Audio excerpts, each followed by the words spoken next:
इतके दिवस घर नुसतं गजबजलेलं होतं. आता घर कसं शांत शांत वाटतंय ना.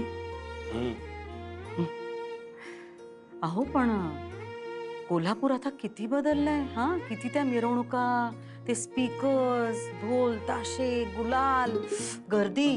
बापरे बापरे. सणाचे दिवस आहेत. कोण कोणाला सांगणार, कोण कोणाचं ऐकणार. चारू, मी आलो सर. हो.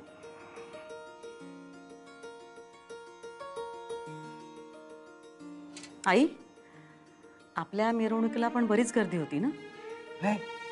हवं सूर्यवंशीचा गणपती अख्ख्या कोल्हापुरात फेमस आहे बघा. इकडची तिकडची जोडलेली माणसं येतात मिरवणुकीला.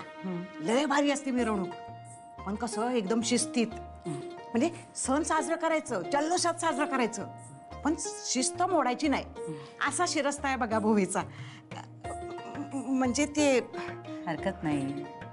आपली मिरवणूक अगदी शिस्तीने पार पडते की नाही. ठीक आहे.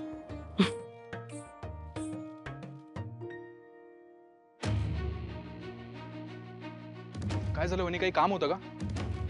मला माहिती विसर्जनाची मिरवणूक आहे, सगळ्यांमध्ये उत्साह आहे, पण काय चाललंय?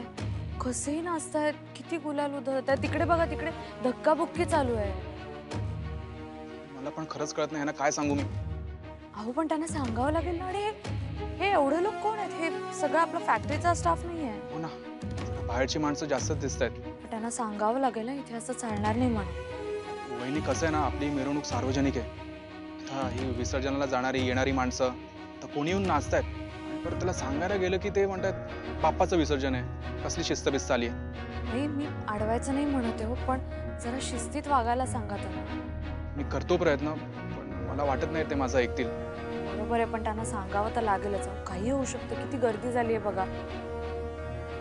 कोणाला काही लागलं, काही झालं आणि गुलाल नाकातोंडात गेला तर त्रास होऊ शकतो ना.